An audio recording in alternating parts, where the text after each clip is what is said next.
ಅಸ್ಸಲಾಮುಅಲೈಕುಮ್. ಎಲ್ಲರಿಗೂ ನಮಸ್ಕಾರಗಳು. ಎಲ್ಲರೂ ಹೇಗಿದ್ದೀರಿ ಫ್ರೆಂಡ್ಸ್? ಇವತ್ತು ನಾವು ನೂರಾನಿ ಕಿಚನಲ್ಲಿ ಗ್ಯಾರ್ವಿದು ಅಡುಗೆ ಮಾಡೋದು ತೋರಿಸ್ತಾ ಇದ್ದೇವೆ ರೀ ಫ್ರೆಂಡ್ಸ್. ಈಗ ನೋಡಿರಿ, ನಾವು 5.5 ಚಿಟ್ಟೆ ಅಕ್ಕಿ ಅನ್ನ ಮಾಡೋದು ತೋರಿಸ್ತಾ ಇದ್ದೇವೆ ರೀ ಫ್ರೆಂಡ್ಸ್. ಈಗ ನಾನು 5.5 ಚಿಟ್ಟೆ ಅಕ್ಕಿ ಹಿಡಿಯೋಂಥ ಪಾತ್ರೆಯನ್ನು ಬಿಸಿಗಿಟ್ಟಿದ್ದೇವೆ ರೀ. ಅದಕ್ಕಾದ ಮೇಲೆ ಅದಕ್ಕೆ 2 kg ಎಣ್ಣೆ ಹಾಕಬೇಕು ರೀ 5.5 ಚಿಟ್ಟಿಗೆ. ಆಮೇಲೆ ಇದೊಂದು 5 kg ಅಷ್ಟು ನಾವು ಉಳ್ಳಾಗಡ್ಡಿ ಹೆಚ್ಚಿಟ್ಟಿದ್ದೀವಿ ರೀ ಫ್ರೆಂಡ್ಸ್, ಉದ್ದುದ್ದಾಗಿ. ಅದು 5 kg ಉಳ್ಳಾಗಡ್ಡಿ ಹೆಚ್ಚಿ ಹಾಕಬೇಕು ರೀ. ಹಾಕಿ ಮತ್ತು ಅದಕ್ಕೆ ಒಂದು 1/4 kg ಅಷ್ಟು ಮೆಣಸಿನ್ಕಾಯನ್ನು ಉದ್ದುದಾಗಿ ಹೆಚ್ಚಿ ಅವನ್ನು ಹಾಕಬೇಕು ರೀ. ಹಾಕಿ ಎಲ್ಲ ಚೆನ್ನಾಗಿ ಕೆಂಪಾಗೋ ತನಕ ಎಲ್ಲ ಫ್ರೈ ಮಾಡಿಕೊಳ್ಳಿ. ಆನಂತರ ಒಂದು ಕಟ್ಟು ಪುದೀನ ಸೋಸಿ ಹಾಕ್ಬೇಕು ರೀ ತೊಳೆದು. ಆನಂತರ ಇದು ಬಾಸ್ಮತಿ ಎಲೆ ಅಂತೇವೆ ರೀ, ಅದನ್ನು ಕೂಡ 2 ಎಲೆ ರೀ ಉದ್ದನ್ನು, ಅವನು ಕೂಡ ಹಾಕ್ತಾಯಿದ್ದೇವೆ ರೀ. ಅವು ಹಾಕಿ ಎಲ್ಲ ಒಗ್ಗರಣೆ ಒಳಗೆ ಚೆನ್ನಾಗಿ ಮಿಕ್ಸ್ ಮಾಡಿಕೊಳ್ಳಿರಿ ಫ್ರೆಂಡ್ಸ್. ಆಮೇಲೆ ರೀ ಅದಕ್ಕೆ ಮತ್ತು ಚಕ್ಕೆ, ಲವಂಗ, ಜೀರಿಗೆ ಮತ್ತು ಏಲಕ್ಕಿ ಸ್ವಲ್ಪ ಅವೆಲ್ಲ ಕೊಡಿ, ಸ್ವಲ್ಪ ನಾವು ಹಾಕ್ಬೇಕು ರೀ ಪೌಡ್ರ್. ಆಮೇಲೆ ಹಾಕ್ತೇವೆ ರೀ ನಾವು ಗರಂ ಮಸಾಲ. ಇವು ಹಂಗೆ ನಾವು ಹಾಗೆ ಹಾಕ್ಬೇಕು ರೀ. ಹಾಕಿ ಎಲ್ಲ ಚೆನ್ನಾಗಿ ಫ್ರೈ ಮಾಡಿರಿ. ಈಗೆಲ್ಲ ಫ್ರೈ ಆಗಿದೆ ರೀ ಉಳ್ಳಾಗಡ್ಡಿ.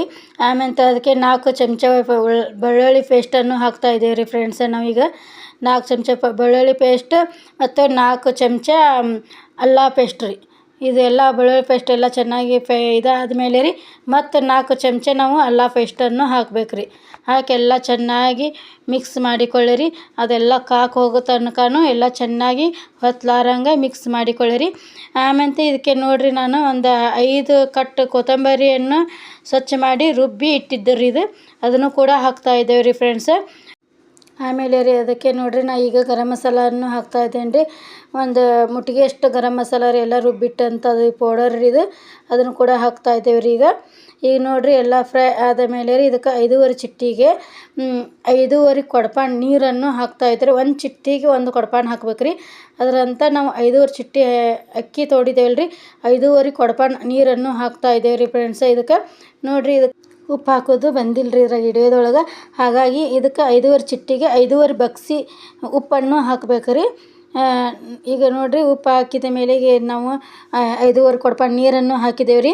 ಇದು ನೋಡಿರಿ, 5.5 ಕೊಡಪಾನ ನೀರು ಹಾಕಿದ ಮೇಲೆ ರೀ ಮುಚ್ಚಳನ್ನು ಮುಚ್ಚಿ ಅದು ನೀರೆಲ್ಲ ಕುದಿ ಮಟನೂ ಬಿಟ್ಟು ಬಿಡ್ರಿ. ಈಗ ಇಲ್ಲಿ ನೋಡಿರಿ ಫ್ರೆಂಡ್ಸ್, ಈಗ ನಾವು ನೀರು ಹೆಸರು ಇಟ್ಟಿದ್ದೀವಿ ರೀ. ಇಲ್ಲಿ ಅಕ್ಕಿ ತೊಗೊಳಕಂತ ಬರೋ ಮಟ ಅಂದ್ರೆ ಇಲ್ಲಿ ಮಳೆ ಭಾಳ ಜೋರು ಬಂದಿದೆ ರೀ. ಹಾಗಾಗಿ ಅದನ್ನು ಒಲೆ ಆರಬಾರ್ದು ಅಂತಂದು ಒಂದು ತಗಡು ತೊಗೊಂಡು ಮುಚ್ಚಿದ್ದೇವೆ ರೀ. ಅಲ್ಲೇ 2 ಜನ ತಗಡು ತೊಗೊಂಡು ಹಿಡ್ಕೊಂಡು ನಿಂತಿದ್ದಾರೆ ರೀ. ಈಗ ನೋಡಿರಿ, ನಾವು ಅಕ್ಕಿಯನ್ನು ತೊಳೆದು 5.5 ಚಿಟ್ಟೆ ಅಕ್ಕಿಯನ್ನು ತೊಳೆದು ಅದಕ್ಕೆ ಹಾಕ್ತಾಯಿದ್ದೇವೆ ರೀ. ನೋಡಿರಿ ಹೆಸರು ಬಂದಿದ್ದಕ್ಕೆ.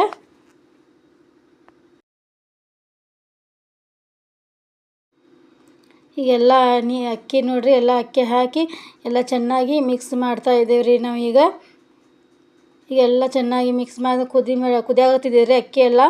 ಈಗ ನೋಡಿರಿ ಫ್ರೆಂಡ್ಸ್, ಎಲ್ಲ ಅರ್ಧ ನೀರು ಕುದ್ದುಬಿಟ್ಟಿದೆ. ಈಗ ನೋಡಿರಿ, ಎಲ್ಲ ನೀರು ಹೋಗಿದೆ. ಅದು ನೀರು ಹೋದ್ಮೇಲೆ ಉರಿ ಎಲ್ಲ ತೆಗೆದು ಬಿಡ್ಬೇಕು ರೀ. ಎಲ್ಲ ಉರಿ ತೆಗೆದ್ರೆ ನೋಡಿರಿ, ಇದು ಮುಚ್ಚಳನ್ನು ಮುಚ್ಚಿ ಒಂದು ಏನಾರು ಒಜ್ಜೆ ಇಟ್ಟು ಹಳ್ಳಕ್ಕೆ ಬಿಟ್ಟು ಬಿಡ್ಬೇಕು ರೀ. ಇದನ್ನ ಒಂದು 15 ನಿಮಿಷ. ಈಗ ಅಲ್ಲಿವರೆಗೆ ನಾವು ಕುರಿಯನ್ನು ನೋಡಿರಿ, ಇದು ಕುರಿ ರೀ. ಇದು ಈ ಕುರಿ ಪಲ್ಯ ಮಾಡ್ಕೊಳ್ಳೋಣ. ಇದಕ್ಕೆ ಚೂರಿ ಹಾಕಿ ನಾವೆಲ್ಲ ಸ್ವಚ್ಛ ಮಾಡಿ ಪಲ್ಯ ಮಾಡುತ್ತೇವೆ ರೀ. ಗ್ಯಾರಿ ಮಾಬೂಸ್ ಬನ್ನಿಯರ ಹೆಸರು ಮೇಲೆ ರೀ. ಈಗ ನೋಡಿರಿ ಫ್ರೆಂಡ್ಸ್, ಈಗ ನಾವು ಒಂದು ಪಾತ್ರೆ ಬಿಸಿ ಇಟ್ಟಿದ್ದೇವೆ ರೀ. ಇದಕ್ಕೆ ಎಣ್ಣೆಯನ್ನು ಹಾಕ್ತಾಯಿದ್ದೇವೆ ರೀ. 1.5 kg ಅಷ್ಟು ಎಣ್ಣೆಯನ್ನು ಹಾಕ್ತಾಯಿದ್ದಾರೆ ರೀ ಫ್ರೆಂಡ್ಸ್. ಇದಕ್ಕೆ ಎಣ್ಣೆ ಹಾಕಿದ್ಮೇಲೆ ಎಣ್ಣೆ ಕಾಯ್ಬೇಕು ರೀ. ಎಣ್ಣೆ ಕಾದ ಮೇಲೆ ರೀ ಇದಕ್ಕೆ ಚರ್ಬಿ ಹಾಕ್ಬೇಕು ರೀ ಫ್ರೆಂಡ್ಸ್. ಇದು ಚರ್ಬಿ ಎಲ್ಲ ಎಣ್ಣೆ ಒಳಗೆ ರೋಸ್ಟ್ ಆಗ್ಬೇಕು ರೀ. ಅಂದ್ರೆ ಅದು ಮತ್ತೊಂದು ಸ್ವಲ್ಪ ಎಣ್ಣೆ ಬಿಡುತ್ತೆ ರೀ. ಹಾಗಾಗಿ ನಾವು 1.5 kg ಎಣ್ಣೆ ಅಷ್ಟೇ ಹಾಕಿದ್ದೇವೆ ರೀ. ಈಗ ನೋಡಿರಿ ಫ್ರೆಂಡ್ಸ್, ಈಗ ನೋಡಿರಿ ಎಲ್ಲ ಚೆನ್ನಾಗಿ ಅದು ಫ್ರೈ ಆಗ್ತಾಯಿದೆ, ಎಣ್ಣೆ ಬಿಡ್ತಾಯಿದೆ ರೀ ಚರ್ಬಿ. ಇದೆಲ್ಲ ಫ್ರೈ ಆದ ಮೇಲೆ ರೀ ಇದಕ್ಕೆ ಹೆಚ್ಚಿಟ್ಟಂಥ ಒಂದು 3 kg ಉಳ್ಳಾಗಡ್ಡಿ ಹೆಚ್ಚಿದ್ದೇವೆ ರೀ ನಾವು. ಇದಕ್ಕೆ 3 kg ಅಷ್ಟು ಉಳ್ಳಾಗಡ್ಡಿ ಹೆಚ್ಚಿ ಹಾಕ್ತಾಯಿದ್ದೇವೆ ರೀ ಉದ್ದುದ್ದಾಗಿ. ಈಗೆಲ್ಲ ಚೆನ್ನಾಗಿ ಉಳ್ಳಾಗಡ್ಡಿನೂ ಫ್ರೈ ಆಗ್ಬೇಕು ರೀ ಫ್ರೆಂಡ್ಸ್. ನೋಡಿರಿ, ಎಲ್ಲ ಚೆನ್ನಾಗಿ ಫ್ರೈ ಆಗ್ತಾಯಿದೆ ರೀ. ಕುರಿ ಮರಿಯನ್ನು ಎಲ್ಲ ಜುಬಾ ಮಾಡಿ ಕೆಸಲಿ ಕಟ್ ಮಾಡಿ ಎಲ್ಲ ಸ್ವಚ್ಛ ಮಾಡಿದ್ದೇವೆ ರೀ ಫ್ರೆಂಡ್ಸ್. ಈಗ ಅದನ್ನೆಲ್ಲ ಸ್ವಚ್ಛಾಗಿ ತೊಳಿತಾ ಇದ್ದೇವೆ ರೀ. ತೊಳೆದು ಅದನ್ನು ಒಗ್ಗರಣೆ ಒಳಗೆ ಹಾಕ್ತಾಯಿದ್ದೇವೆ ರೀ.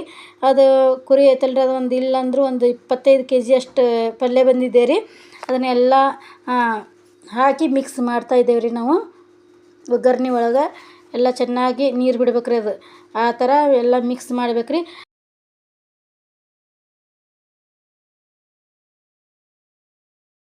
ಈಗ ಎಲ್ಲ ಚೆನ್ನಾಗಿ ಮಿಕ್ಸ್ ಆಗಿದೆ ರೀ ಫ್ರೆಂಡ್ಸೆ. ಇದು ಮುಚ್ಚಳವನ್ನು ಮುಚ್ಚಿ ಒಂದು ಅರ್ಧ ತಾಸು ಕುದೀಲಿ ರೀ ಫ್ರೆಂಡ್ಸೆ. ಈಗ ನೋಡಿರಿ ಎಲ್ಲ ಅರ್ಧ ತಾಸು ಆಗಿದೆ ರೀ. ಈಗೆಲ್ಲ ಚೆನ್ನಾಗಿ ನಮ್ಮ ಮಟನ್ ಕುದೀತಾ ಇದೆ ರೀ. ಈಗ ಇದಕ್ಕೆ ನಾವು ನೋಡಿರಿ ಈಗ ಮಸಾಲೆ ಕುದಿಸಿದಂಥ ಖಾರ ರೀ, ಇದು ಕೆಂಪು ಖಾರ ರೀ. ಇದನ್ನು ನಾವು 12 ಬಗ್ಸಿಯಷ್ಟು ಖಾರ ಹಾಕ್ತಾಯಿದ್ದೇವೆ ರೀ. ಇದಕ್ಕೆ 25 kg ಮಟನಿಗೆ ಒಂದು 12 ಬಗ್ಸಿ ಖಾರ ಹಾಕ್ತಾಯಿದ್ದೇವೆ ರೀ. ಅಂದರೆ ಇದು ಖಾರ ಆಗಿದ್ದರೆ ಟೇಸ್ಟ್ ಆಗ್ತದೆ ರೀ. ಹಾಗಾಗಿ ನಮ್ಮ ಹಳ್ಳಿ ಕಡೆ ರೀ ನಾವು ಖಾರನ ಜಾಸ್ತಿ ಹಾಕಿ ಮಾಡ್ತಾಯಿದ್ದೇವೆ ರೀ. ಒಂದು 12 ಬಗ್ಸಿಯಷ್ಟು ಖಾರ ಹಾಕಿದ್ದೇವೆ ನೋಡಿರಿ. ಈಗ ಹಾಕಿ ಎಲ್ಲ ಚೆನ್ನಾಗಿ ಮಿಕ್ಸ್ ಮಾಡ್ತಾಯಿದ್ದೇವೆ ರೀ. ಅದಕ್ಕೆ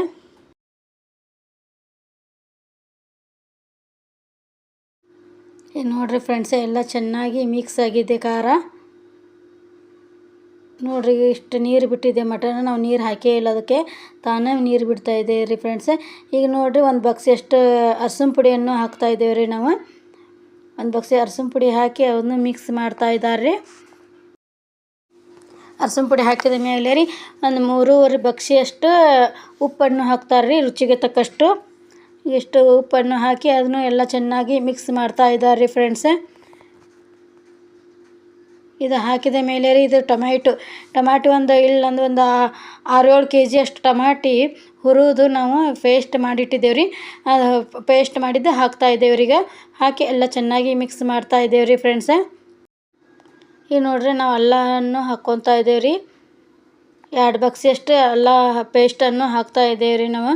ಅಂದರೆ 2 ಬಗ್ಸಿ ಅಂದರೆ ಒಂದು ಅರ್ಧ kg ಅಷ್ಟು ಬರ್ತೈತೆ ರೀ ಅದು ಪೇಸ್ಟ್. ಆ ನಂತರ ಅದಕ್ಕೆ ಕೊತ್ತಂಬರಿ ಪೇಸ್ಟನ್ನು ಹಾಕ್ತಾ ಇದ್ದೇವೆ ರೀ ನಾವು. ಒಂದು 5 ಕಟ್ಟನಷ್ಟು ಕೊತ್ತಂಬರಿ ಸೀಡನ್ನು ಸ್ವಚ್ಛಾಗಿ ತೊಳೆದು ಅದನ್ನ ರುಬ್ಬಿ ಹಾಕ್ತಾಯಿದ್ದೇವೆ ರೀ. ಈಗ ಮತ್ತೊಂದು 2 ಬಗ್ಸಿಯಷ್ಟು ಬೆಳ್ಳುಳ್ಳಿ ಪೇಸ್ಟನ್ನು ಹಾಕ್ತಾ ಇದ್ದಾರೆ ರೀ. ಆ ನಂತರ ಅದಕ್ಕೆ ಗರಂ ಮಸಾಲನ್ನು ಹಾಕ್ತಾ ಇದ್ದಾರೆ ರೀ. ಎಲ್ಲ ರುಬ್ಬಿಟ್ಟಂಥದ್ದು ಗರಂ ಮಸಾಲ ರೀ. ಅದನ್ನು ಹಾಕಿ ಎಲ್ಲ ಚೆನ್ನಾಗಿ ಮಿಕ್ಸ್ ಮಾಡ್ತಾ ಇದ್ದಾರೆ ರೀ ಫ್ರೆಂಡ್ಸ್. ಎಲ್ಲ ಮಿಕ್ಸ್ ಆದ ಮೇಲೆ ರೀ 3 ತೆಂಗಿನಕಾಯನ್ನು ಒಡೆದು ಪೇಸ್ಟ್ ಮಾಡಿ ಹಾಕಿ ಇಟ್ಟಿದ್ದೀವಿ ರೀ. ಅದನ್ನು ಕೂಡ ಹಾಕಿ ಒಂದು 10 ನಿಮಿಷ ಕುದಿಬೇಕು ರೀ. ಕುದ್ದ ಮೇಲೆ ರೀ ಅದು ನಮ್ಮ ಮಟನ್ ಪಲ್ಯ ರೆಡಿ ಆಗಿದೆ ರೀ. ಎಲ್ಲ ಅಡುಗೆ ರೆಡಿ ಆಯ್ತು ನೋಡಿರಿ ಫ್ರೆಂಡ್ಸೆ. ಎಲ್ಲ ಅಡುಗೆ ಆದ ಮೇಲೆ ರೀ ಈ ಥರ ನಾವು ಎಡೆ ಮಾಡಿ ಗ್ಯಾರಿ ಚಿರಾಕನ್ನು ಹಚ್ತೇವೆ ರೀ ಫ್ರೆಂಡ್ಸೆ. ಈಗ ನಾವು ಮಾದಲಿ ಮಾಡಿ ಅದ್ರಾಗ ಬೆಳ್ಳಿ ಚಿರಾಕನ್ನು 11 ಚಿರಾಕಿಟ್ಟು ಬೆಳ್ಳಿ ಚಿರಾಕ ಹಚ್ಚಿ ಮಾಡ್ತಾಯಿದ್ದೇವೆ ರೀ, ಒದಕಿ ಮಾಡಿಸ್ತೇವೆ ರೀ ಫ್ರೆಂಡ್ಸೆ. ನೋಡಿರಿ ಇದು ವಿಡಿಯೋ ಇಷ್ಟ ಆದರೆ ಒಂದು ಲೈಕ್ ಮಾಡಿ, ಸಬ್ಸ್ಕ್ರೈಬ್ ಮಾಡಿ, ಕಮೆಂಟನ್ನು ಮಾಡಿರಿ ಫ್ರೆಂಡ್ಸ್. ಧನ್ಯವಾದಗಳು ರೀ.